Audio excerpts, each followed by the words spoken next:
Again, on behalf of Larry Ahern, the Vice President of Chapters, I'm Bert Dicht, I'm Vice President of Membership of NSS.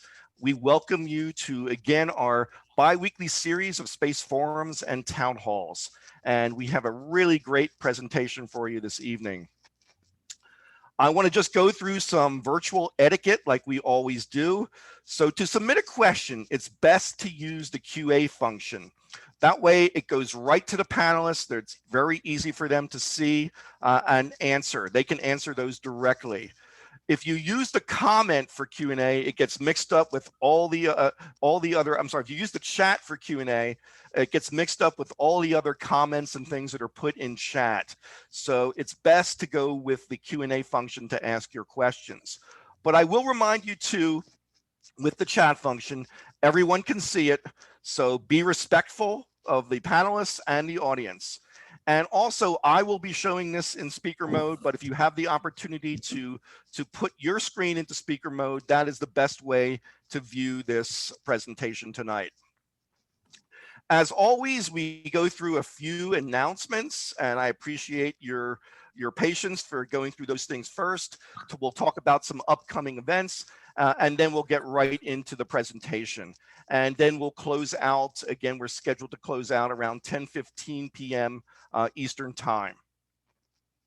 So let's go through quickly the announcements, and we'll get that done. As always, I remind everybody about all of our presence on the web and in social media. Please check out our NSS website at space.nss.org. We put new content in every day almost with our blogs, so please take a look and check it out. I also encourage you, if you are a member, to go into our NSS membership portal called inside.nss.org. And again, you must be a member to access that portal. It has a lot of functionality for you and so on. And of course, check us out on YouTube, Facebook, and Twitter. All of these space forums and town halls are on our YouTube channel, and you'll be able to see those. But we're also posting a lot of current information about space on Facebook and Twitter, and we actually also have an Instagram account as well. So check all those out. You know, we're a not-for-profit organization, so if you are enjoying these presentations and our space forums and town halls, I encourage you to make a donation to support the National Space Society. What I'll be doing is I will be posting these links into the chat, so feel free, and we really appreciate all those who've made donations in the past during our space forums and town halls. And finally, in terms of the announcements, just please complete the post-space forum survey. It only takes a few minutes to do it. It's only a few questions, but it really helps us in terms of planning for the future, getting the feedback. What are things that we need to do to make this a more valuable experience? And the survey is anonymous. So let me just give you a quick update on where we are and what's coming up in terms of our space forums and town halls. In 2 weeks from tonight, we have a presentation from Peter Swan called Dual Space Access Architecture Enables Dreams of Many. So it's about space elevators, so don't miss that. And in 4 weeks, we have a presentation from Emily Carney, who is the founder of Space Hipsters and a big contributor to NSS and Ad Astra. So it's a presentation on Gerard O'Neill, a heroic life, and actually it's based on the article she had in Ad Astra in the current issue. In June, rest of June, we'll be previewing the Virtual International Space Development Conference on the 17th. And then the virtual ISD will occur the 24th to the 27th. So you'll hear more about that. And Larry and I are working on the schedules for July and August. So keep informed about that. Check our website and I will post this link also in the chat. All the space forums can be found there, the entire list. We've gotten a lot of items recorded and present on our YouTube site. We're trying to get some of the older ones in, so we hope to have a complete library of all of these activities that we've done over the past year. So please look forward to that, and I thank you so much for allowing us to just make these few presentations. What I'd like to do right now is we have two very special guests who are joining us, And I'd like to introduce our Chief Executive Officer and Chair of the Executive Committee, Anita Gale. Anita? Howdy. There we go. All right. So yeah, thank you, Bert, and welcome all participants to this space forum. I want to thank all the team, Bert and Larry and everyone who has worked on putting these together. The leadership of National Space Society started these, and really it was Bert and Larry who had this amazing idea as a member service when we weren't doing conferences or chapter meetings during the pandemic. And so it's kind of like this is a benefit of the pandemic, amazingly. And the leadership is recognized. This is we think it's a really valuable member service, a really great benefit. Well, it's not just for members either. Anyone can join these calls. So it was started because of COVID times, and trust us, even when things get back to normal or whatever normal was, we plan to keep these going because it really is, I think they're fun. So I'm really enjoying what we're doing here. And you can tell us how much you like these, and we're going to sound like broken record, Bert and myself, but if you really love these, maintain your membership in NSS, join NSS if you're not a member, and donate to the National Space Society to tell us that you really like what we're doing. Now, for this topic tonight, this changing the face of aerospace, you can tell I have a little bit of vintage on me. I'm a retired aerospace engineer. I worked on Space Shuttle from before it flew until after it quit flying. So I've been around the barn a few times. And I literally witnessed the changing face of aerospace. So I was an early career professional, as these people are, almost a half century ago. So I can pull that I remember when thing, like the old fossil that I am. And so I remember when in the early 1970s, when I was in college, engineering enrollment of women passed 1%.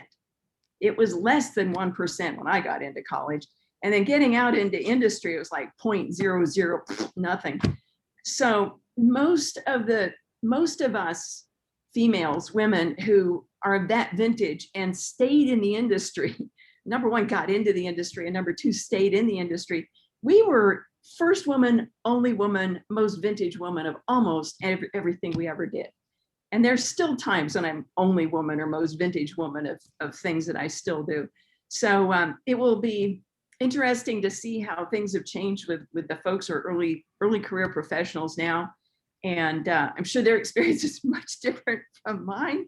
And then having witnessed the last almost 50 years of this changing aerospace industry, I'm thinking it'll be really interesting to see what the next half century brings to. So it's all the comments I have. Thank you very much. It's really great to see this program. Thank you. Thank you so much, Anita. Let me just go back to sharing my screen again, everybody. And it is also now my great pleasure to introduce our NSS president. You might remember her from just a couple weeks ago when she was the moderator of our panel for the young law students. So welcome, Michelle Hanlon, and Michelle is going to say a few words as well. Thank you, Michelle. Oh, you're on mute. There you go. It's my signature, right? I have to be on mute when I start. So first of all, wow, I'm so inspired and in awe of this panel, and especially to Anita. NSS is so lucky to have you and your leadership and your experience, and you impress me every time we get on a phone or on a Zoom call together. So, I'm not worthy. But thank you all, everyone. First of all, thanks Bert and Larry and Fred and Dave for putting these together. They've just been incredible. Thank you to our panelists, and thank you to everybody who is joining us today for taking the time, because it's to advance this dialogue we have and this discussion about space activities, and today is so important, how to get involved in the aerospace industry. In many ways, the National Space Society is a social movement. We're amplifying the voices of individuals who care about space settlement, who want to continue to do what we can to assure that our future includes humans living and working in space. So these NSS forums are a really vital part of what we do. We're bringing together people to share ideas, to share experiences and opinions. We have a lot of opinions at NSS. So indeed, the most valuable lesson we learn from space is that we are all in this together and we will all do it better together. So that's enough for me. I'm really excited to hear your voices and your experiences. And so thank you again to everybody for joining us. And don't forget to follow us on social media. Thanks. Thank you so much, Michelle. So let me get back to sharing my screen. So again, thank you, everybody. And let me just start now by leading into our program. And I am really excited about this evening's panel session.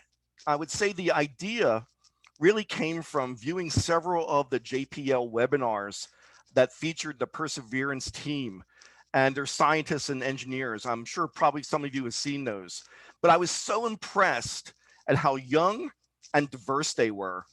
And within NSS, you know, we're trying to do the same thing. We're trying to inspire not just the next generation, but a diverse pool of future space professionals.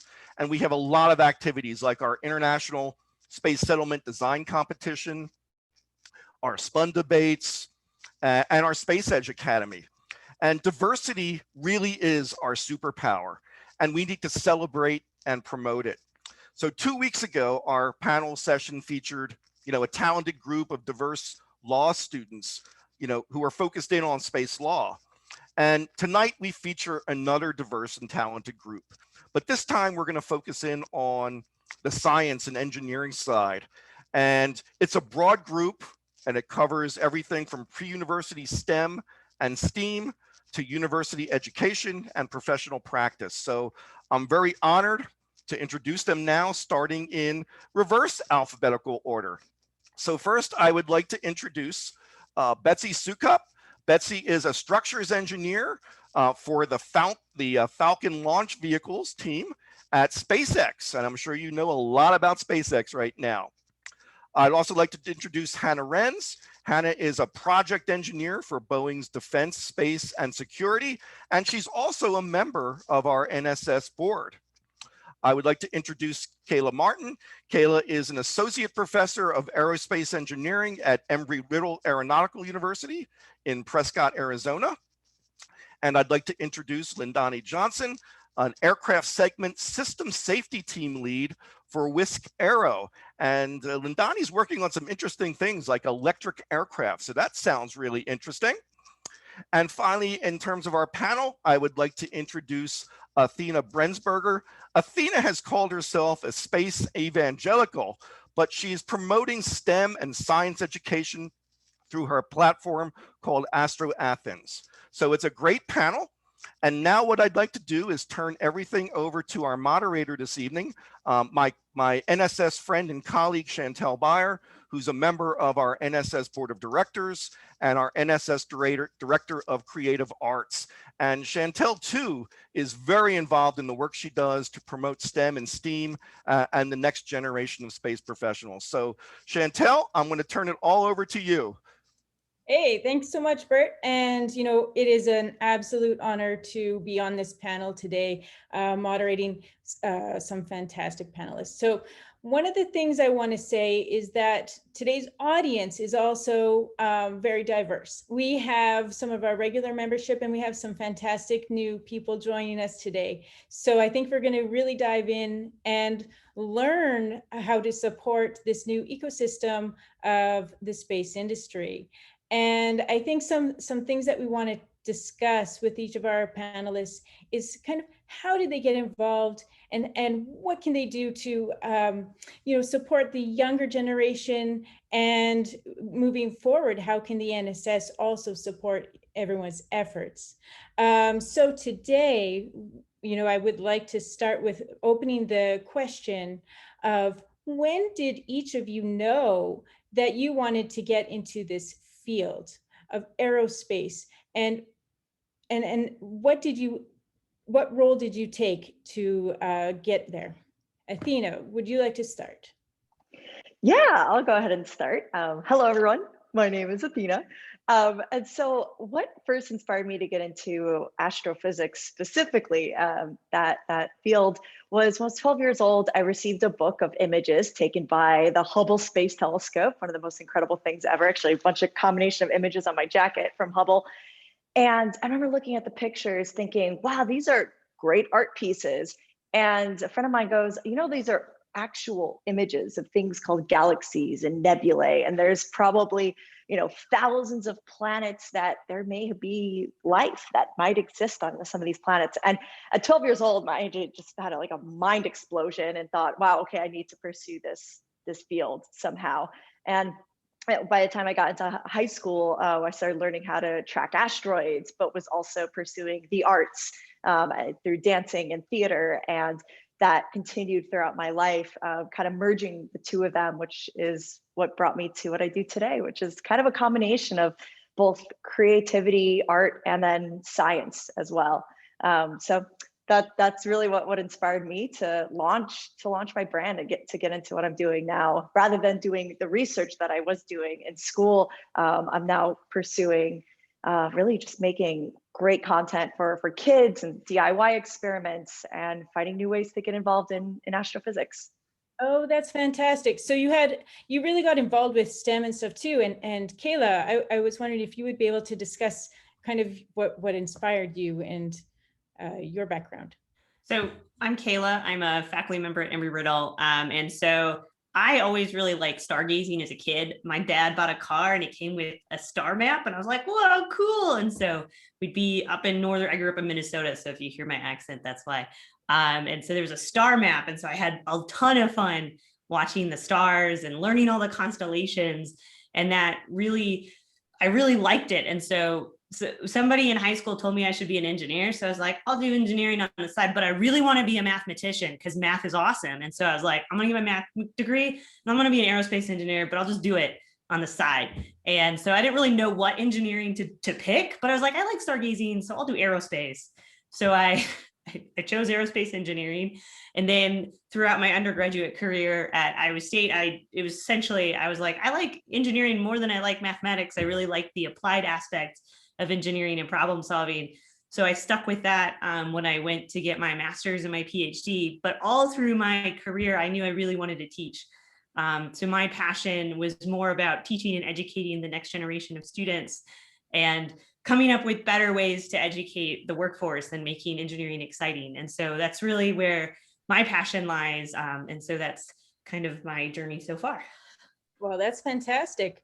You know, I know, Hannah, you've been inspired. I want you to tell your story of what inspired you to get into engineering, because this is a really good one and it actually ties into Anita Gale. Absolutely. So I was just a high school freshman. I had never taken calculus or physics or really any advanced math or science, but I knew I wanted to be an engineer. So I thought I was signing up for just a bus trip to NASA. You know, I thought it was going to be, okay, 18 hours one way from Iowa down to Johnson Space Center. Little did I know that at 14 years old, I was signing up for my very first space settlement design competition, sponsored and run by the one and only Anita Gale, who I'm very thankful is here tonight and gets to be part of this panel. And I really had no idea what I was walking into, but by the end of the weekend, I was absolutely hooked on the idea that I could live on the moon, I could live in free space, I could get off the Earth and have a future and a career there. And ever since kind of that very first weekend, studying aerospace engineering was my guaranteed path there. I was going to do absolutely whatever it took. So I personally, yes, I thank Anita every single time, and I still get to volunteer with the competitions and make sure that I can provide that same kind of enthusiasm and excitement about our future in space that I got when I was in high school.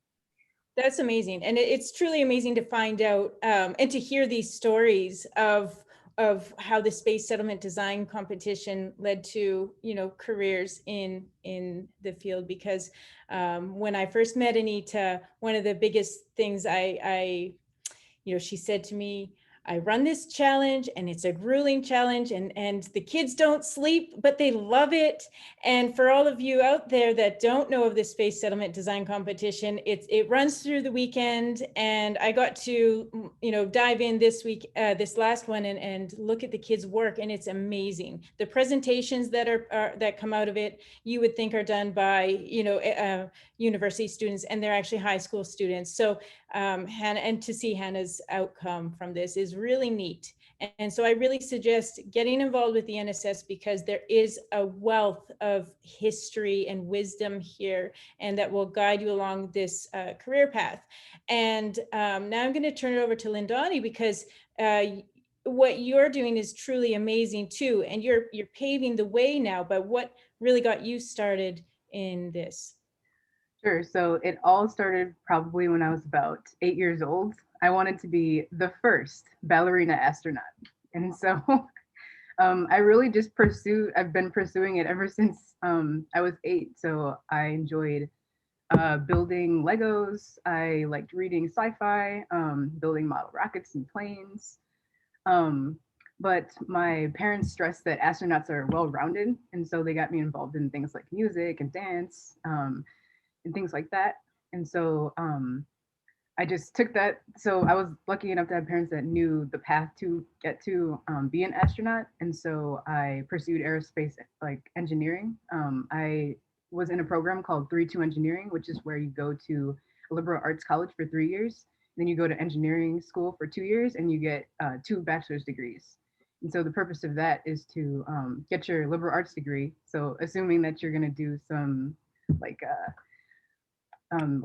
theater and music and writing and things like that, and then focus in on your engineering for the last 2 years, because communication skills are really important, and that's what it's focused on in liberal arts school more than engineering school. But, yeah, so after college, I ended up having a few internships at NASA and United Airlines and a national lab. And then from there, I worked at Northrop Grumman, worked building weapon systems. And then I enjoyed the R&D programs that I worked at Northrop Grumman. And so a startup was attractive to me. And so I pursued Whisk Aero, which is a startup in the Bay Area. And Whisk Aero, we build electric self-flying aircraft. So it's super rewarding work. That's amazing. And I think that, when you are 8 years old, you already kind of know what your interests are. And that's really when you want to get the excitement going. And it is very important to have a path, to have a mentor, and to, someone that can kind of guide your career. And Betsy, you're doing some fantastic things over at SpaceX. And this is kind of, I don't know if anyone's seen the SN-15 land, and what an exciting time. So I'd like you to talk about how you got involved and started in where you are today. Sure thing, Chantelle. So I feel like kind of a late bloomer relative to all the other panelists, because I was not particularly interested in the aerospace industry until my mid-20s. I was always interested in engineering. I was fortunate enough to go to a high school that had an extracurricular robotics program, and I loved that. I think Kayla mentioned that the hands-on applied aspect of STEM is that's something that really appealed to me too. And I love being able to design things and then bring them to life with hand tools and machines and all that. So I studied mechanical engineering in undergrad and got a master's degree in mechatronics. And I actually thought I was going to go into more of a product design field. And while I was finishing up my master's degree, SpaceX reached out to me on LinkedIn. And they said, hey, would you be interested in coming on a tour and learning more about our company? And I said to myself, I need interview practice. So sure, I'll check it out. I'm really not interested in working here. But I flew down to the factory and I really got to appreciate just everything that they were doing, because we do so much of it at our factory floor in Hawthorne, which is where I work now. And I think being able to appreciate how much my mechanical engineering background would help me problem solve, and how interesting the problems that SpaceX was trying to solve were. And that really got me interested in like seeing how I could take what I was doing and apply it to the aerospace industry, and specifically where I work now. That's fantastic. And I think one of the underlying themes here is kind of to be well-rounded and have kind of a creative as well as your engineering. And I think that's one of the things that is overlooked, that, you know, if you're in the engineering sector, that it's just heavily math focused. But I think there's a realization that everything is really important. And one of the fun things about being in Hawthorne is you're in Hollywood area, where we have all of the, you know, major motion pictures and stuff as well. And movies have always kind of inspired, you know, the space industry and science and stuff like that too. So I'm thankful that you're able to talk a bit about what's going on and how that process came to be, because a lot of people wouldn't expect that you could get a job from joining LinkedIn and being scouted there. So that's a really neat piece of wisdom. And then one of the other things I realize is a lot of this is so top secret that it really is difficult to find out how to get into these programs. And Hannah, yesterday you were kind of, you know, you couldn't have your video screen on because it's that top secret. So it's a really exclusive industry, yet the NSS provides a really nice platform to be able to have these discussions. So Hannah, if you would like to kind of talk about, you know, you can't expose your secrets, but what is it that is going on, and where do you see kind of the future of space? Absolutely. Yeah. So I work in the defense side of Boeing Defense, Space and Security. So I can't talk a lot about what I do in my day job. I love it and I get to crawl around on airplanes, but that's about all the detail that I get to go into. However, the future in space, and specifically a lot of the developments that are happening now, especially with SN15 taking off, that was fantastic, stuck the landing. That rebuilding that heavy lift capability is absolutely essential to everything else, and kind of the next foundation that we're moving into in space, the next generation of really more permanent habitats, more people spending more time in space and kind of reaching and branching out. But personally, the thing that I've been most excited about is actually the MOXIE in situ resource utilization platform that they're testing for the very first time on Mars on the Perseverance lander. And it hasn't gotten a lot of press. You know, Ingenuity has very rightly gotten so much attention for its success and kind of the first time flying on another planet. But MOXIE, being able to take resources on another planet, process them itself, and turn it into a usable product. In situ resource utilization, I think, is one of my big interest areas, and what will allow us to expand and successfully habitate and settle kind of all across any area that we find that we really want to be. Oh, so that's interesting, because you're kind of going to form of the thought pattern that we need. So kind of as we're designing these things, we need to be able to use all the resources we have. And a good place to do that and to study is definitely the space station as well, and to learn from them. And Athena, I know that you have recently moved to Texas, and it's going to be exciting to hear your coverage of everything that is going to be going on. If you want to tell us a little bit more of what inspired your move, and you know, what are your plans for the future? Yeah, well, one huge thing obviously is SN15, the fact that we, you know, have all just touched on that so much, but just from the beginning of things happening at Boca Chica with SpaceX, there wasn't much coverage of it through like just YouTube lives. There was Lab Padre, which I love checking them out. By the way, if any of you guys ever want to catch like 24/7 surveillance of what's happening with they used to be called water tanks, which with Starship, Lab Padre, like I think always has a 24/7 live stream. They're awesome. And so they were really the only ones doing that. And a huge inspiration for what I've been doing with my social media platforms has been to get live coverage, a lot of this stuff. That's what actually kind of launched my career, was this thing called NASA Socials. If anyone knows what that is, totally write that in the chat. It used to be called NASA tweet ups. So for those of you who were around, I think when it first started in the early 2000s, and it's so awesome. I mean, NASA makes this possibility for people with social media platforms to come in with the media, the standard media like ABC, NBC, etc., and then have the social media users as well to come in who just like space. I mean, and they bring people from all different backgrounds. I mean, there was like lawyers and a basketball player and like all these different people that came, and it was really what inspired me to say, okay, I want to do coverage of this all the time, because there wasn't really much of it on social.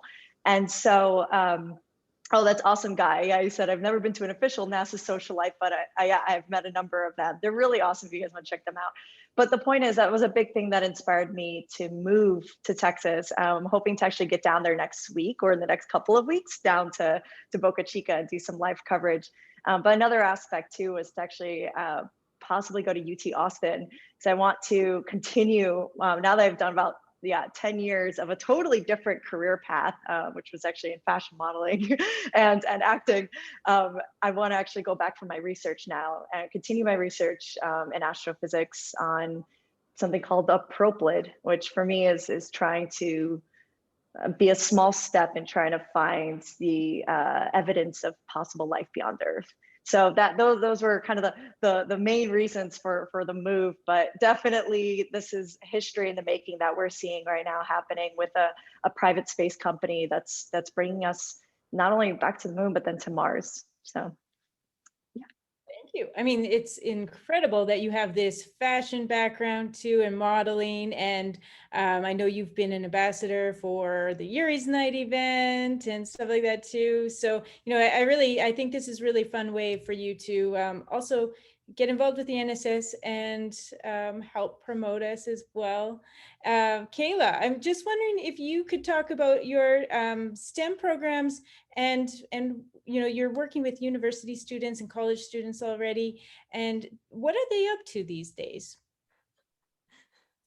Well, we're in the middle of a pandemic, but it's been a lot of fun. So the university that I'm at, it's an undergraduate only institution for our engineering programs. So we have our primary program is aerospace engineering, but we also have mechanical, electrical, computer, and software.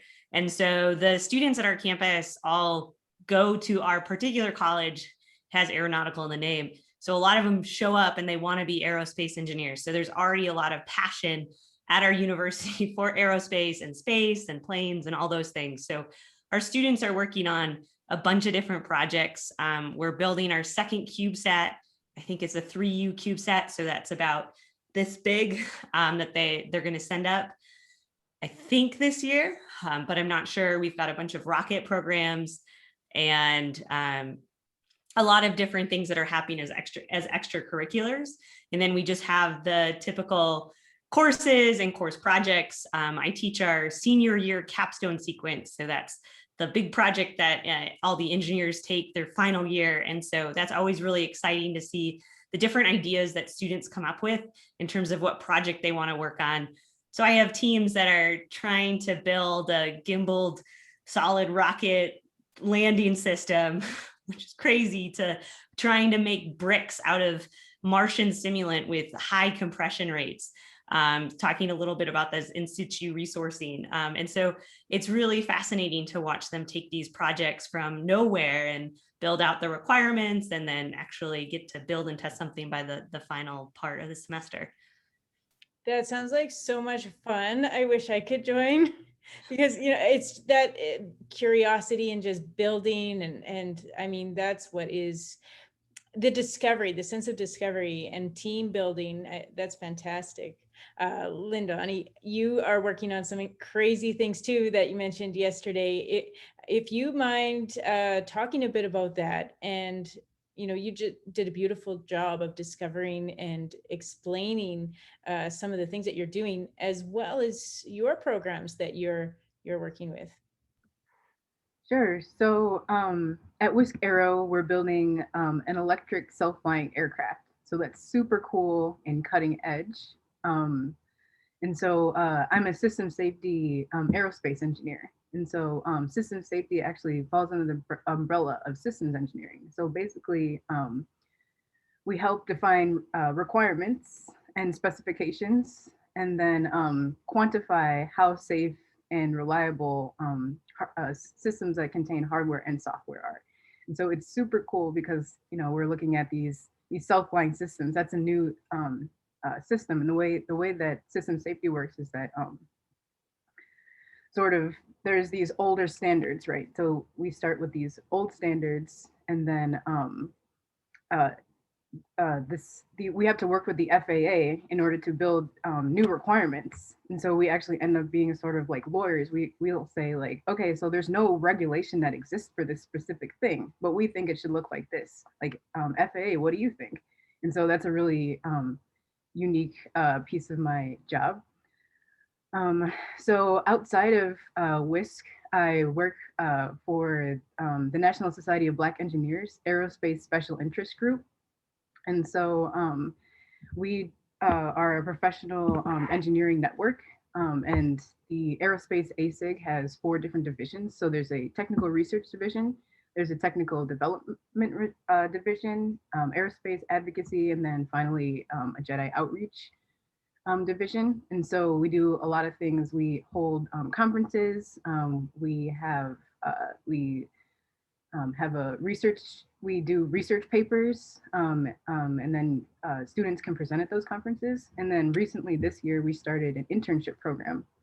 And so in that internship program, we are kind of like, we're mentors to the students, and we help them get through their own personal schooling. And then also they do a research project with us.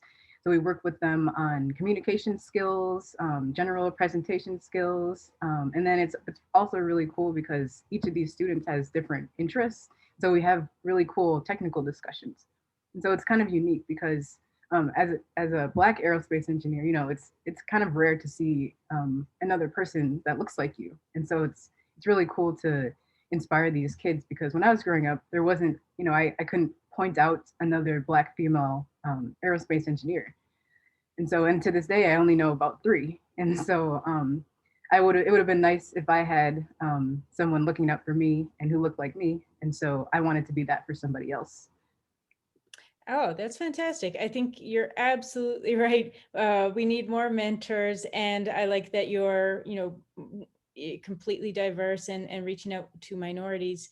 And I think that's why this panel here today is fantastic, because it's showing you know, where the future is going. And I also hope that you reach out to Michelle.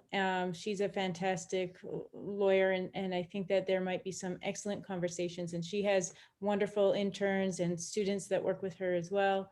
And this is just fantastic. And yeah, Gabrielle says we need more women, you know, we do. In the National Space Society is definitely embracing diversity, and I thank all of you today for being here. You know, and how can we do more? You know, Hannah, you're a big part of the space settlement design competition. You're a big part of some of the top secret things going on in defense. And what do you think some programs should be in place, or what do you suggest for the future? And how do we get more people interested? Absolutely. So kind of actually in the beginning sections of this call, when everybody's kind of getting ramped up, introduced, I really thought the National Space Society has an incredible group of people, of engineers, of scientists, of people from all walks of life, that a mentorship program within the National Space Society could be hugely impactful, especially with the International Space Settlement Design Competitions, introducing kids from all over the world to the National Space Society. I think kind of being able to draw on a lot of those connections and getting more mentorship opportunities for young students, no matter if they are in Australia or India or the United States. You know, growing up in Iowa like me, I think we have such a wealth of members that it would be, we could come up with some incredible pairings. And even if it was small focus groups or however kind of they decide to go about it, that was something that just kind of came to me at the beginning of the call. Is I don't know why NSS isn't doing this yet, but that's a fantastic opportunity that we have. I think that's one of the big things, is to make sure, to bring in other people, because we've been around for over 40 years. So what are some new ideas, and getting these discussions is very important, and opening up to the audience too. We really want to dive into art programs, because I find that art really inspires the designs and stuff too, mentorship programs. We have such a wealth of incredible people, from our board of governors to our board of directors and our entire membership. And I have personally learned everything from space-based solar power to, as Bert mentioned, Peter, space elevators.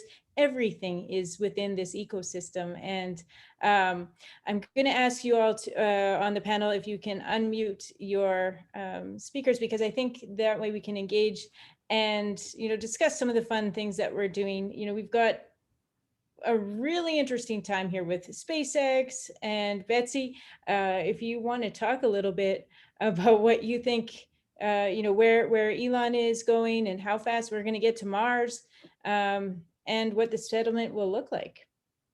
Yeah, I feel like I'm going to disappoint everyone. I don't work on the Starship program, so I think there may be people on this panel who are more knowledgeable about SN15 than I am.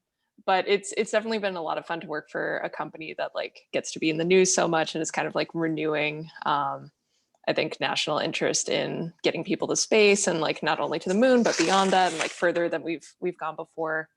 And something that I have worked on pretty closely is the astronaut launches that we've done in the last year.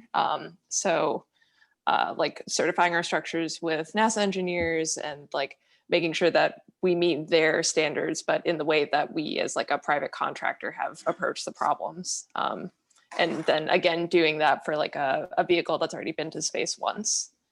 So that's something that's kind of new territory for all of us. Amazing. But I think, oh, sorry, go for it. I was going to say, a lot of questions that we have from the audience are directed towards how do we become an astronaut? And I think that there's two answers to that, isn't there? And Betsy, I'd like to have your take on that. Oh, I guess if one of the answers is applying to the Hello Moon project, then then we might have one of the same answers. Well, what were your thoughts on that? Well, I think you have your traditional way, and then, as you mentioned, the Dear Moon and the new commercial way, where you just buy your way in, and that is now possible. So anybody can be an astronaut through many different launch providers now. We have SpaceX, Blue Origin, and it's a fantastic time. Can I chime in about that? Okay, something I get so excited about when I talk to a lot of my friends, or maybe some of my students, I also teach astronomy at 6th graders, that maybe aren't pursuing astrophysics or aerospace at all, if they're interested in going to space, they're usually but how can I possibly do that? Is there even an option if I don't go the standard route, like you said, Chantelle?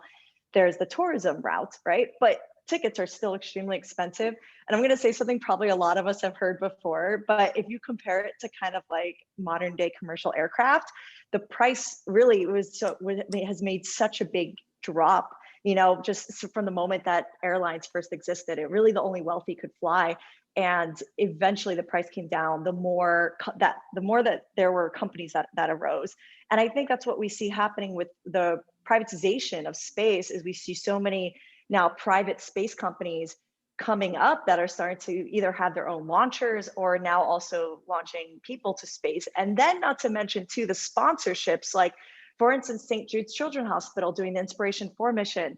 I don't know if you guys have heard about that or not, but I think we're probably going to see a lot more initiatives like that, because pretty much it's a mission where 4 people were chosen to go to space, and those who were applying to go would make these videos kind of talking about the importance of it, but they would raise so much money for children at St. Jude's Children's Hospital. And so they were raising so much money in this effort. And at the same time, now we're going to be part of this mission to, I think it's just to orbit Earth. So it's in low Earth orbit. But that, and then also Dear Moon, which I applied to, which is still super exciting. That would go to orbit around the moon. But I think we're just going to be seeing so much more of this, because now that SpaceX is kind of, and I really think has innovated by opening the door of making reusability like an actual thing, where before that it like wasn't really, I guess people for some reason, I guess they think it was possible. I mean, I don't have an engineering background, so I'm sure everyone on this panel would be like, actually, like we knew all along. But the point is, it wasn't, obviously now that it's done and has been done so many times. I think there was like 46 successful flights of Falcon 9, maybe. I'm not sure. I think Betsy would know. Point is, sounds about right. Is that what it is? Okay. But yeah, so the point is, it's just been happening so much now. I think that it's something we're going to see probably in the next, like, I think 10 to 20 years. We'll see a lot more, I think, joint missions with SpaceX and probably also NASA, maybe even, Blue Origin, or like other companies where I think more people have a chance to go to space. I like how you.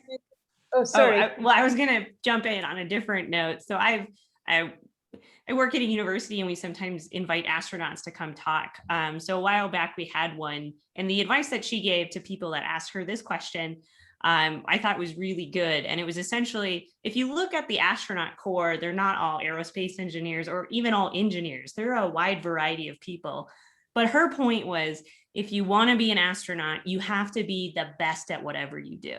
So whatever you decide to do on your path to become an astronaut, you have to be the best. That's excellent advice. I think that was exactly what she had mentioned to me too. You have to be at the top of your game. And, I like also that you mentioned the inspiration for Athena, because we actually had one of the participants as our co-host. So wow. Can you guess who? Was it Dr. Cyan Proctor? Absolutely. Mm-hmm. She's amazing. Oh, that's awesome. Yeah, it's just amazing. And to know that, she was on our Day in Space event last year, our virtual event, which is amazing. And just to see the outcome of this and to know that we've got people like that close that are making these things happen. And I think that this panel right here is fantastic, because what we're going to do in the future, it's just, the sky is really the limit, as you mentioned. We have no boundaries. Hannah, I was wondering if you wanted to talk too a little bit about the space settlement. You're doing a lot of research, and you were able to publish something through the Ad Astra magazine, and you mentioned you've got another review. Can you talk about that a little more too? Absolutely. So in my senior year of college, an email chain got forwarded down to me, person to person to person. Eventually it made it my way, that NSS was looking to fund a graduate or an undergraduate student to document every paper ever published in an academic journal on space settlement, because space settlement has been spoken about widely in conferences and large settings like that, but it didn't really have a whole lot of a presence since Gerard O'Neill's initial The Colonization of Space paper back in the 70s. So they were really looking for somebody to just spend some time diving in, and who better to do that than a graduate or an undergraduate student. So that actually ended up kind of being my project to last in the COVID summer. That was last summer, between my college graduation and before starting full time.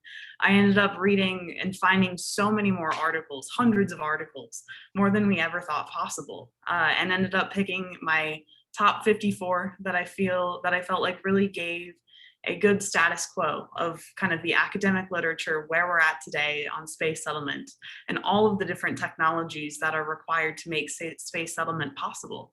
Everything from closed ecosystems and life support systems to artificial gravity, and how to keep humans healthy and happy in space for long periods of time, and as well as the in situ resource utilization, like I talked about earlier.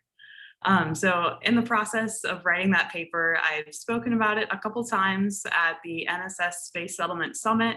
I got to write a paper for Ad Astra about it, but the actual full 50+ page literature review is still in the publication process. Being a first-time academic publisher, it's been a little bit challenging. I've learned a lot along the way, but I'm fairly confident that I will get it out hopefully, I'm really shooting for over the summer. I'm working with my second journal and working to make it happen. And it's really, the paper is meant to kind of be able to be read and understood by anyone, whether they have very little background as far as anything related to space settlement, and kind of just what the whole concept is. You know, what's the big deal? What are you really looking for? Versus somebody who has, we reference papers that also go really into depth into the material science that requires, that will allow humans to be safe from radiation and to stay in these unique environments that we get in outer space. So very excited about the paper. It has not quite been the full blood, sweat, and tears, but definitely the sweat and tears part of that equation. So absolutely fantastic. Looking to publish it open source as well, so that it's open to anyone within NSS or just kind of on the internet, looking to get a feel for space settlement, what's going on, what cool things is humanity doing. Thank you very much. I mean, that's a prime example of you know, the Ad Astra magazine that we have and what it offers, what the NSS really offers to our membership, and you know, how you can really learn more. And as we develop space settlement on the moon, Mars, and beyond, you know, we've got also a fantastic Gerard O'Neill program. And I'm actually wearing our jacket, which has the Gerard O'Neill. Is that the O'Neill cylinder? Yep. Inside your jacket? That's so cool.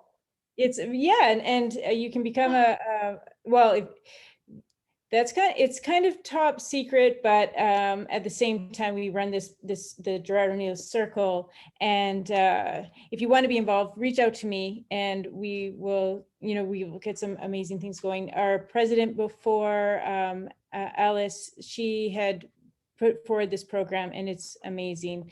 And one of the things that we have is these new systems that we're developing, and you know, autonomous, and how can we use different energies and stuff. And Lindani, I know you're working kind of on terrestrial designs. Do you want to talk a bit about that and how you think it can then apply to Mars and maybe the moon? Sure. So I think that the future of terrestrial flight is electric. And so we're going to have to come up with all these different propulsions. And so I think the aerospace community is going towards electric, is following the automotive industry, you know, just like Rivian and Tesla and things like that. And so the cool part about space is that you can use so much creativity to, I mean, there's so many different types of aerospace propulsion. And so I think that's the future.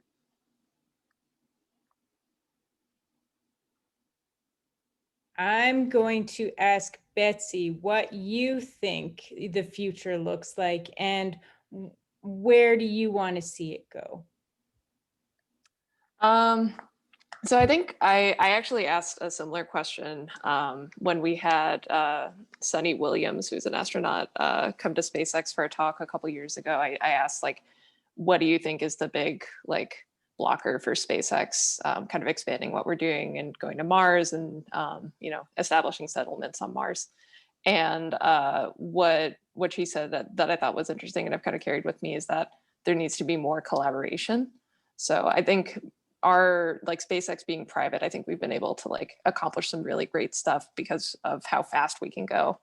But ultimately, the kind of massive problem of being able to design a spacecraft that can safely take people these kinds of, previously unaccomplished distances is something that may simply be too grand for one company. And it may be more of a collaborative effort, either with government space industries or even other private industries or even other countries, and just kind of expanding what we define as who is working on this project, and seeing that it is really going to be, it's such a goal that can benefit everyone on planet Earth. So for that reason, we should try to involve more people. So I think to answer your question, I think I see more collaboration as part of the future of aerospace, and trying to, I think Lindani brought up an interesting point of like the way that the automotive industry is like bringing in more electrical knowledge. I think more kind of like interdisciplinary work between different engineering fields is part of the future.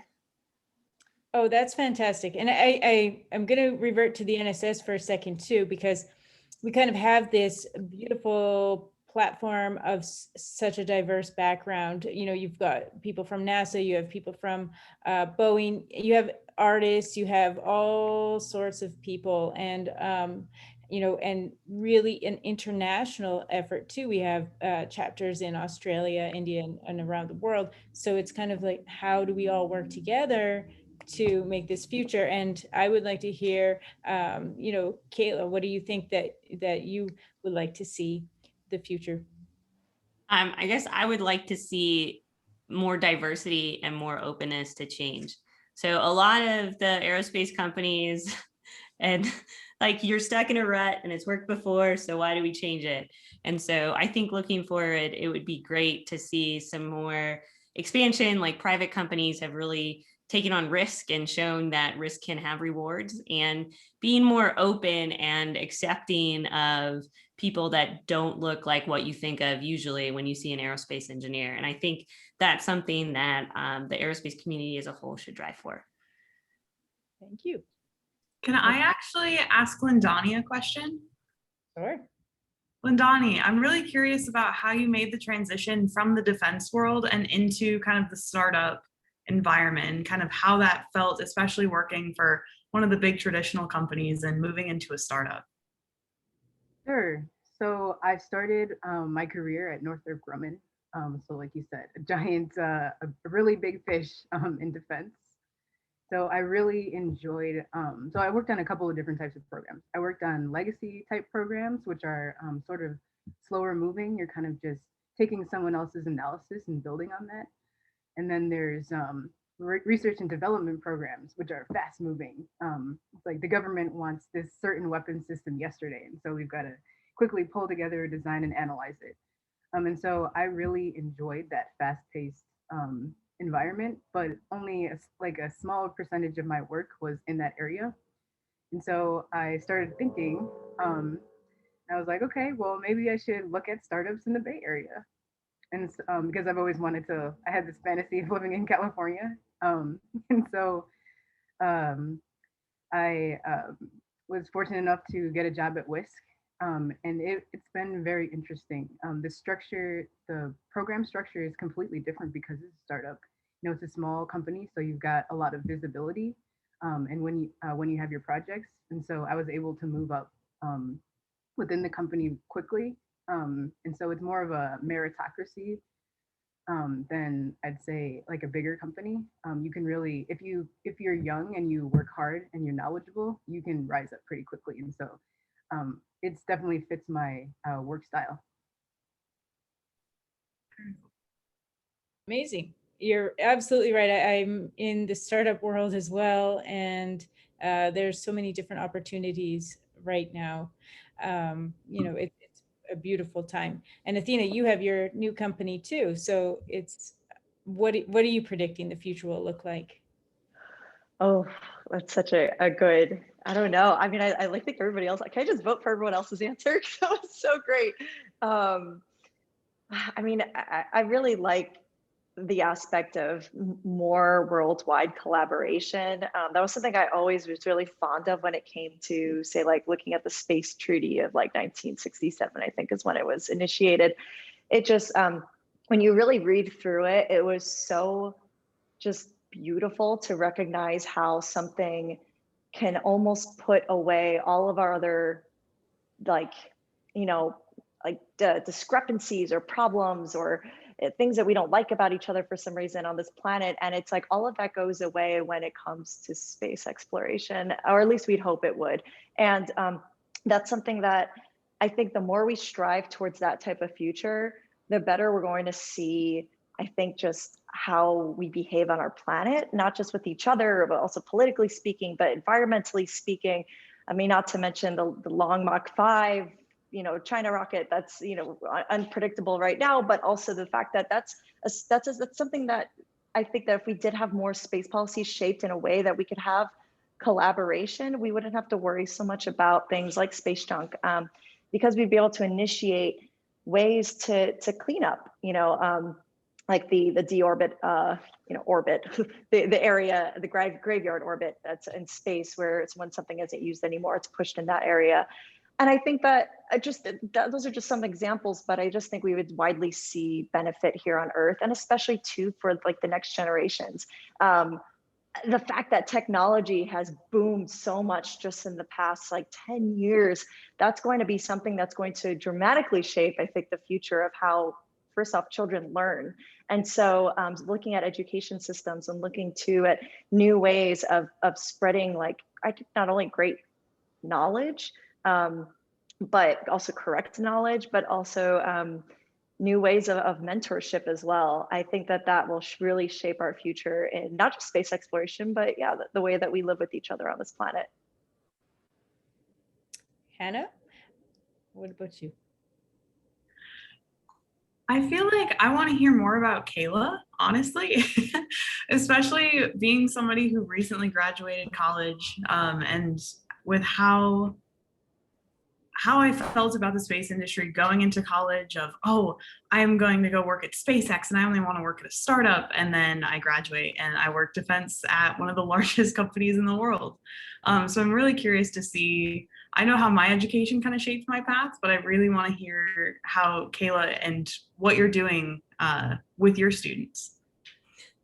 So, I mean, I guess the core thing that I look at with aerospace engineering is you get a degree in aerospace engineering, but that doesn't mean that you have to go into aerospace engineering. So I always try to tell my students that what engineering does at its core is it teaches you how to solve problems. And you can solve problems in the industry, like you can solve problems in space, you can solve problems in aircraft, and you can solve problems all over in many different situations. So my husband and I both got our aerospace engineers, and then he went off and got his MBA, and now he works for a bank. But he still uses his core engineering problem solving abilities in his job. So we get sometimes with students, they come in and they're like, I want to be an aerospace engineer because it sounds cool and I love space. And then 4 years later, they're like, oh, this was not what I signed up for, but I have spent 4 years on this degree and now I have nothing. And so I always try to tell people that engineering is more about learning and problem solving. So one of my students, he transitioned his last year into an audio engineer because he realized he loved like sound. And so now he's an audio engineer in Austin, Texas, working for a podcasting company. So like, I guess there are certain pathways that you can take for different universities, but ultimately it's kind of up to you and what you do. If you want experience at NASA centers, usually the best way in is to get an internship. If you want experience at companies, another way in is an internship experience. You kind of have to know people too to get into the smaller companies, or you have to be networked. So depending on what school you go to, there's different networks. So our schools in Arizona, we have a lot of contacts in Southern California because we're close to Southern California, but we have another campus at Daytona Beach in Florida, and their contacts are really close to Florida. And so there's kind of a locality issue with some colleges, but that doesn't mean to say that you can't, if you take initiative and you reach out to people and you're like, hey, I'm really interested in your company, can we set up some time to talk? And you never know if later on down the line, there'll be an opportunity. The aerospace industry is a super small industry. I had a bunch of industry panelists come to my capstone presentations, and people that I invited separately, they knew each other. They're like, oh, I haven't talked to you for 10 years. I'm now retired. And they're like, remember when we did this? And I was just like, this is great. And then there's like another person jumping in and it's like, yeah, I worked on a contract with you. And it's just a reminder of how small the aerospace industry is. So if you can get in and get connected, that's really a way to go. That's very good advice. Yep. I think one portal is the NSS for connecting. And, I hope we have more of these panels and really reach out to the youth and get everybody involved. And I think pretty soon we'll be opening it up to questions and answers from the Q&A from the audience too.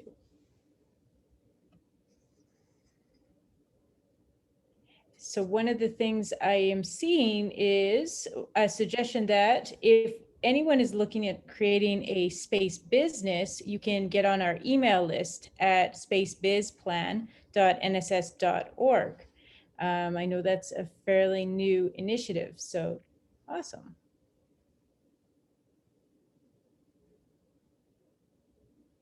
Hi, Chantelle, it's Bert. Did you want to take some questions from the audience? Yes, absolutely. Okay.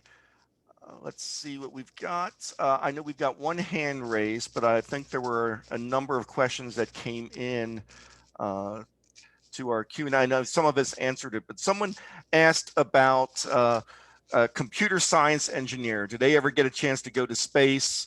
And what kind of backgrounds are they looking for people to go into space these days? And I think you all kind of touched on it. Betsy and Athena touched on some different aspects, but from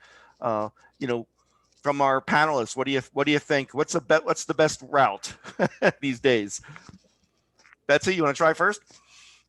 Sure. I can say that we have a boatload of computer science engineers who work at SpaceX. I think that's really what's really cool is some of them work directly with the rockets that we launch, and they'll develop the code and the sequencing for like executing all the functions of the rocket.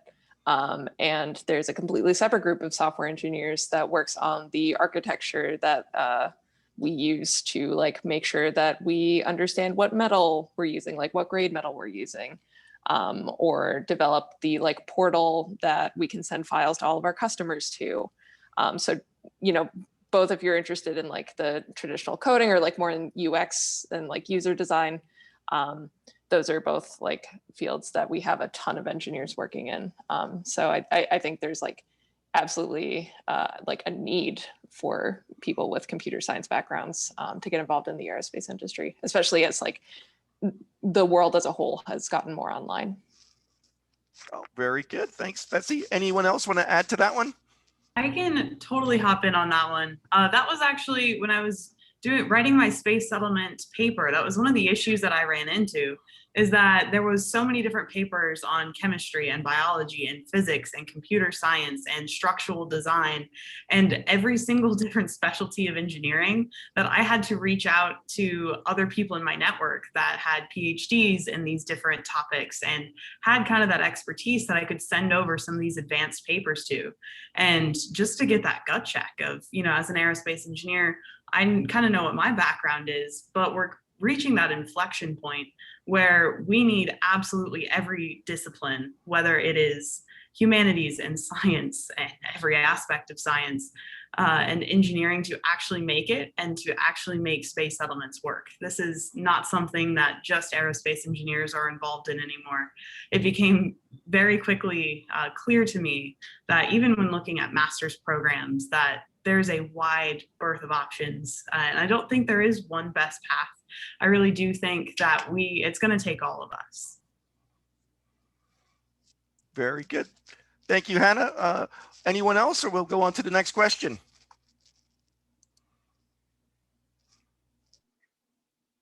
Very good. This might be for everybody, and it wasn't one that was submitted, but it kind of has been touched on by a number of you. And maybe I'll start with Lindani. You mentioned about astronauts being well-rounded, and I know there's big debates today with STEM versus STEAM, and I would just like to get all of your thoughts and maybe ask each of you, where do you see the arts playing a role? I know art is about creativity, and when we're talking about engineering and science, being able to be creative and innovative is important. So I'd maybe like to see how all of you think about question. Lindani, yeah. Yeah, I'll start. So in terms of system safety, you absolutely must be well-rounded. So when you're a systems engineer or system safety engineer, you're not only you're a mechanical engineer, you're an aerospace engineer, you're a chemical engineer, you're an electrical engineer. You have to know all these different disciplines. And so you need to be well-rounded just in engineering itself. And then within system safety, part of my job is to when you assess how safe a system is, you need to come up with hazards. So basically, we need to be extreme pessimists and say, what could possibly go wrong? In order to think of what could possibly go wrong, you have to be really creative. And so it's really fun because you kind of do these, like play these scenarios out in your head. So, you know, you have to use your imagination and say, okay, so if I've got these, you know, if I have this like stool on the ground, can I trip over it? Like, okay, if I trip over it, how bad is it going to be? Like, if I have these explosives, you know, and then, so that's a benign example, but, you know, you could follow that through with explosives. You know, what happens if these explosives are in this environment or that environment? So you have to be able to think through millions of different scenarios and different phases of flight in different environments. In order to do that, you've got to be creative, and that's part of art. Very good. Thanks, Lindani. Kayla, how do you see that perspective from the standpoint of being a faculty member and teaching the next generation of engineers? So my personal opinion is that I think art has a role in any sort of education and in engineering, mathematics, and any of the STEM kind of disciplines. I mean, if you think about it, if you're creating something and you're going to try to sell it as an engineer, you make it functional, but that doesn't mean it looks good. And if you're creating something that doesn't look good, nobody's going to buy it. So that art's part of thinking about aesthetics, thinking about how it makes somebody feel when they interact with this system, or just expanding your creativity as an engineer and thinking outside the box. I think STEAM definitely has a place. And I am 100% on board with adding the A in STEM. I know, Betsy, you've come from a really good and rigorous engineering background. What role did the A play in your development? Sorry about that. So I think, just to echo what everyone else is saying, I think just to be good, not only at your engineering job, but at any job, it's pretty important to be well-rounded and to like understand the perspectives of you know, people who may be using the product you're working on, or trying to like learn more about your project if they're not as intimately involved with it as you are. I think personally, one way that my like more creative arts side education has been helpful is in communicating, specifically like to my superiors or to customers, because a lot of what I do is like hardware design and development. And, you know, sometimes you have the luxury of being able to look at the part you're working on in person, but sometimes that's not the case. And you have to do things, especially within the last year, over Zoom or through PowerPoint or email. And I think having an eye for what's an effective way to visually depict what you're working on in a way that someone else who's not as familiar with it is going to understand is pretty crucial. And that communications aspect is like so closely tied to creative thinking and like even artistic thinking of like what it's going to be pleasing for someone to see in a way that they're going to internalize it, is something that like may feel secondary if you're an engineer, but it's like really critical to being an effective engineer, like once you're out in the workplace. Oh, really good point. Go ahead, Chantelle. Yeah, I think that personally, I believe it's very important as well, not only in creating what it looks like to gain the support from the public so that you can visualize it better, but also now that we look at the tools that we have access to, when we have AR, VR, XR, we're able to develop these things faster than before and test them as well. And I have some friends in the Hollywood visual effects community that have engineering backgrounds as well as artistic, and then they're able to create these worlds and replicate lunar landers and test things. And you know, so not only is it going to help us with the space settlement design, we can visualize things faster and test it out at a much cheaper price. So we're able to, you know, advance through art as well. Oh, very good. Thanks, Chantelle. And you know, you're the moderator, but you're answering their questions too. So fabulous. And I think I'll add the last question to Hannah related to the art. I know you've been doing so much work, as Chantelle brought up, about your papers. So you've been reading a lot of what engineers and scientists have written. And I know when I was in engineering school, they always said, well, you can be the greatest engineer in the world, but if you can't communicate, you're never going to make it and be successful. You know, what's your take on that the A in some of the literature you've read at this point. So I think that would be kind of an interesting take on things. It's severely lacking. so many of the academic papers, there is a complete lack of any kind of visual imagery, whether even if it's just data and charts, you know, or it's really the imagery that kind of gets you excited and actually allows you to really picture the research and the lab that they were working in, just to kind of get a better feel for it.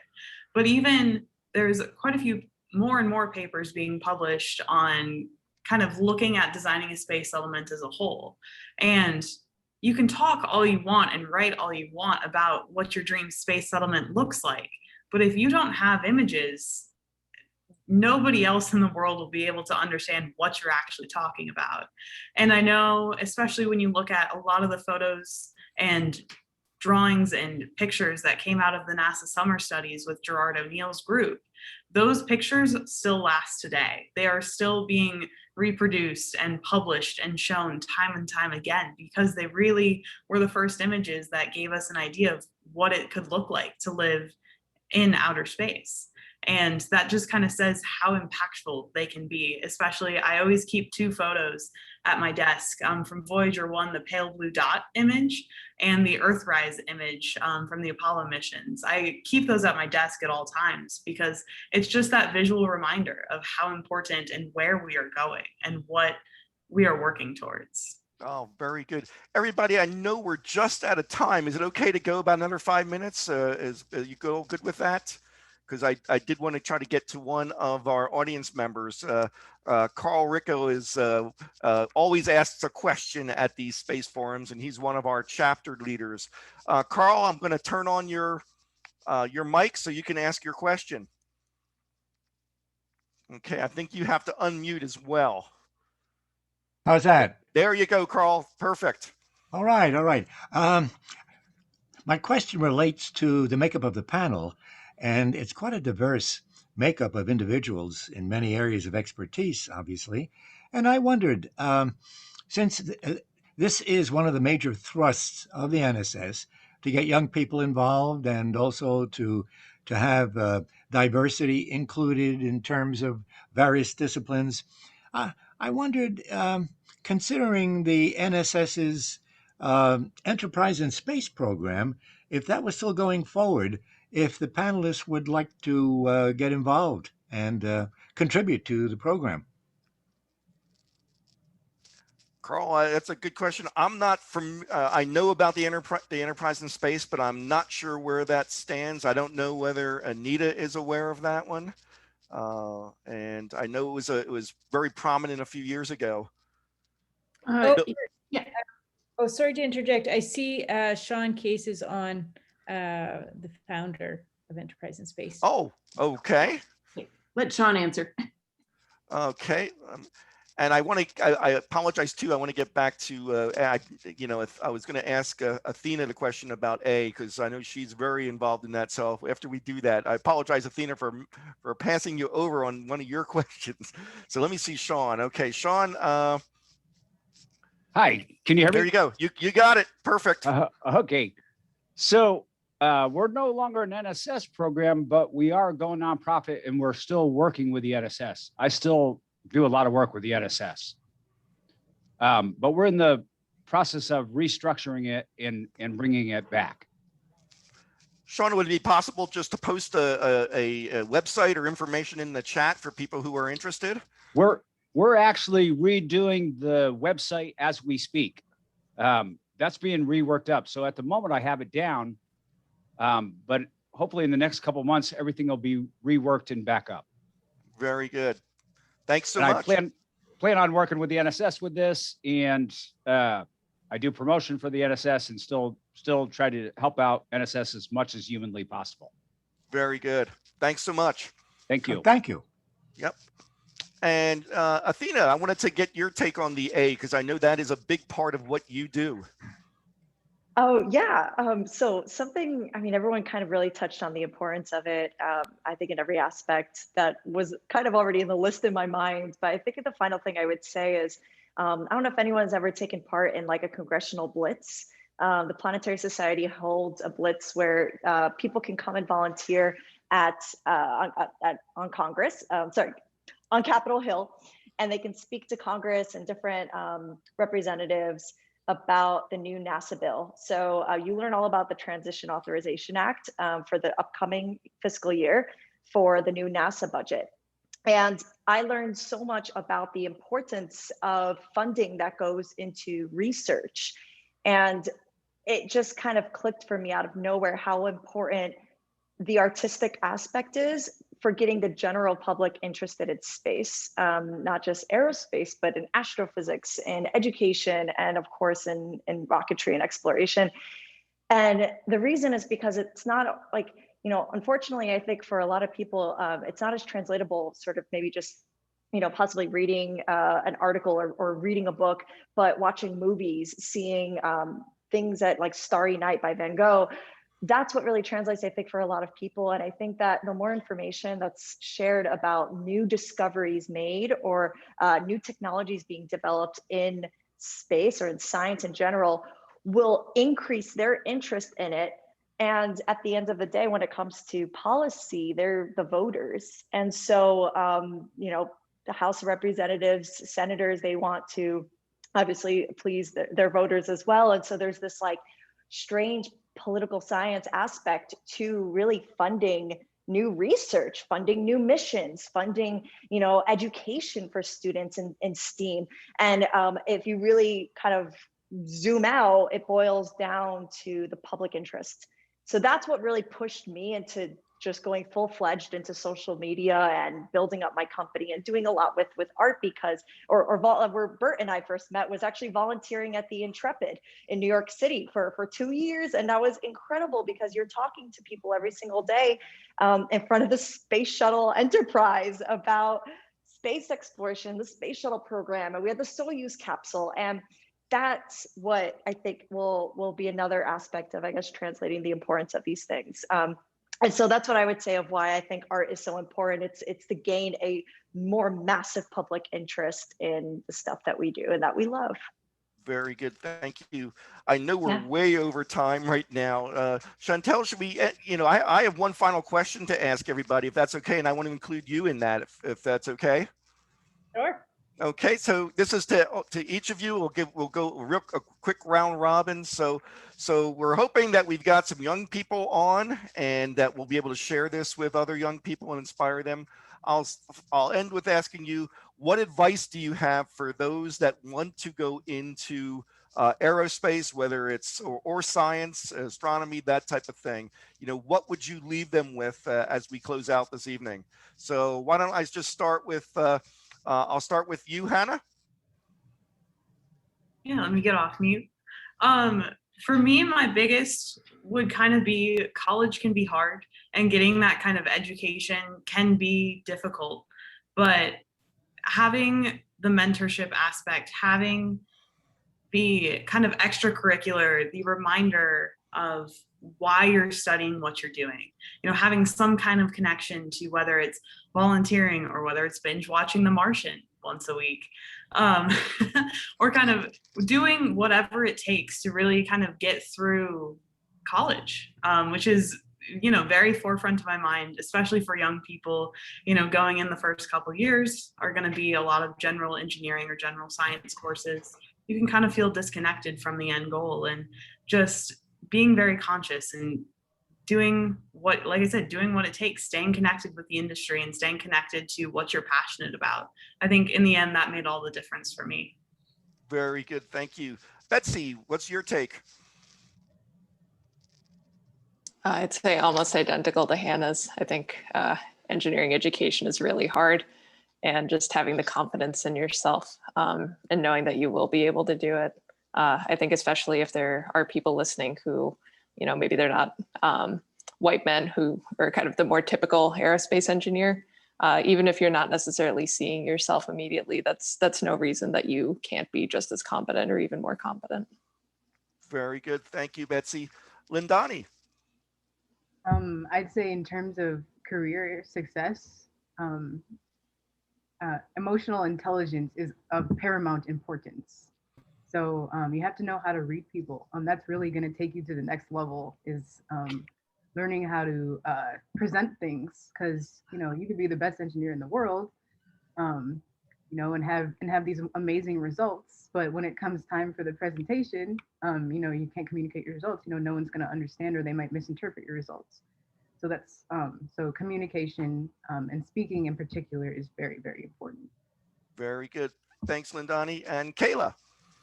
I just want to echo the panelists, especially Lindani's comment about communication. If you have a great idea, if you can't sell it, it's not going anywhere. But I would also challenge people that to stay curious. And if you're going into college, sometimes it's a rough haul. And maybe your passions will change. But whatever you do, I'd say stay curious, always ask why, and always try to figure out what's happening and why it's happening. Very good. Thank you, Kayla. Athena? I would say find community, having also a mentor. We talked about the importance of that, but that can go such a long way, not just a mentor, but also, having really good community that believes in what you're pursuing and maybe who have a similar goal as you.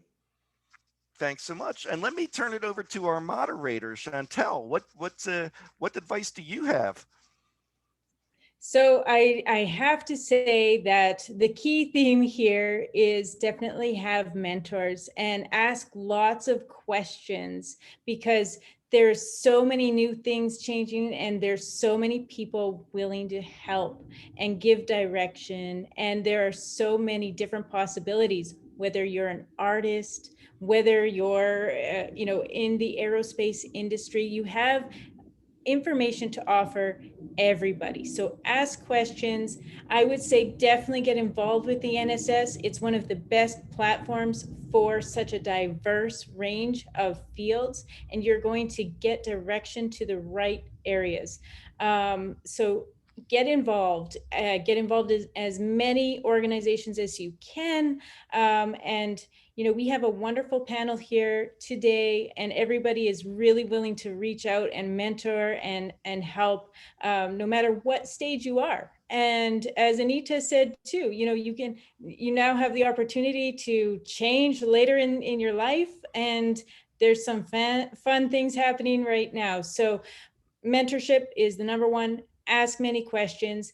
The next thing I want to mention too, before we wrap up, is that for all of you that are in the arts, we are offering a creative committee, and we're going to be diving in so that we can work with aerospace engineers and start painting the picture of what is going on in this space industry. What will the space settlements look like? So Hannah, if you need more art for your presentations, we're there for you.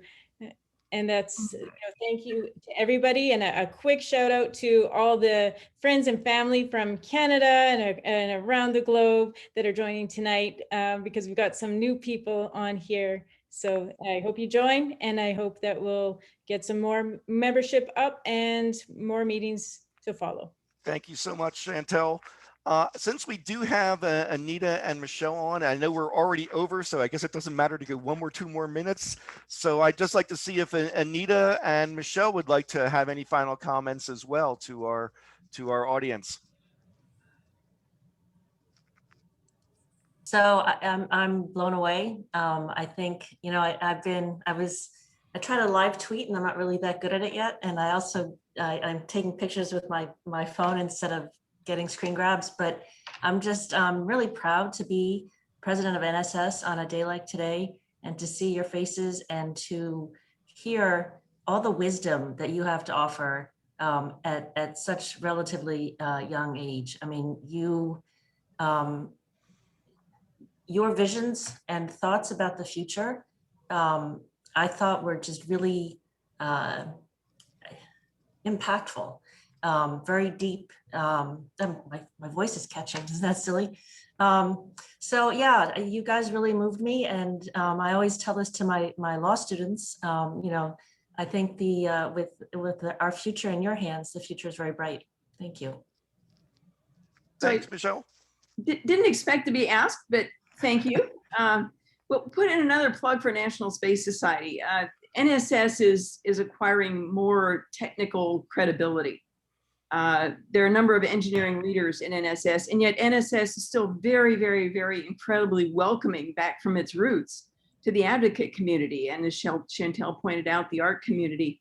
So NSS is a place to come. And if you want to find out what's happening in the space business, then there are people in NSS who are making it happen and enabling it to happen and watching what happens. We have the International Space Development Conference, where it will be virtual this year, but normally it would be in person. We have speakers telling you what's going on, astronauts.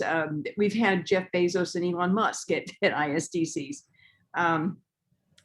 So we who are leaders in NSS are doing what we can to make NSS a great, I want to say, conduit for knowledge and information about what's going on in the aerospace community.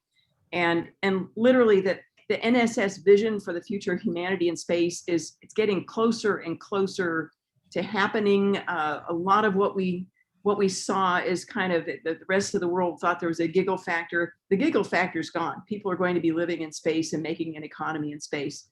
And NSS is right in the thick of trying to make that happen. Very good. Thank you so much, Bert? Anita. Bert? Yes, Larry. Go ahead. And make it quick, Larry, because we're way two over.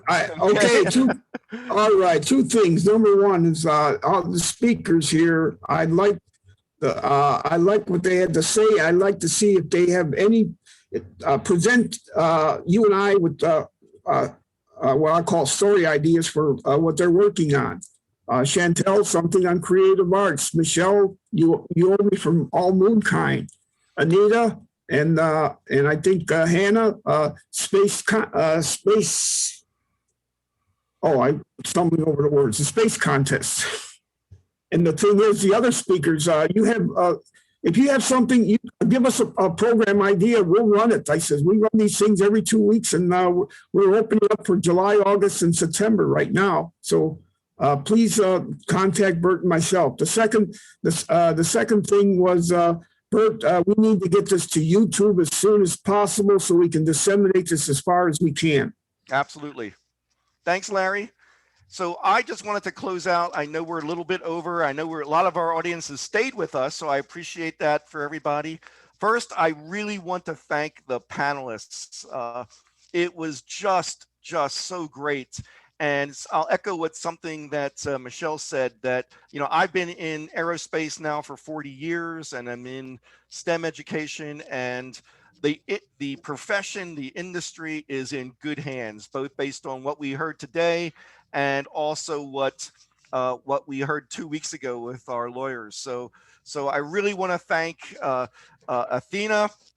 I want to thank Lindani. I want to thank Kayla, Hannah, and Betsy.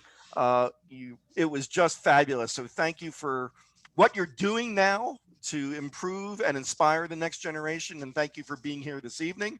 I also want to give an extra special thank you to my NSS colleague, Chantelle, for just doing an amazing job of moderating and letting them tell their stories. I think that was really one of the most important aspects of tonight. Just hear it. And you can see some of the comments that are coming back in the chat, you know, that you're wise beyond, you know, all of you are wise beyond your years, and it was enjoyable and fun. So Chantelle, thank you for doing that, and hopefully look forward to working with you all again sometime. So let me just share my screen as I close everything out. And I also want to make sure I thank Larry. You know, we're a great team in organizing all of these space forums and town halls. And of course, Fred Becker, who is behind the scenes and makes sure and manages all the technical aspects, as well as Dave Dressler and our information system specialist. So we appreciate all the work you've done. For all of you who've participated this evening and watched, I hope you've enjoyed it. I really thank you for attending. As I always like to say, for those in our current time zones, have a great evening. A lot of you are in different time zones, so I wish you a great day ahead, and also have a great weekend and stay safe out there. So thank you very much, and we'll see you in 2 weeks. Take care, everybody. Bye-bye.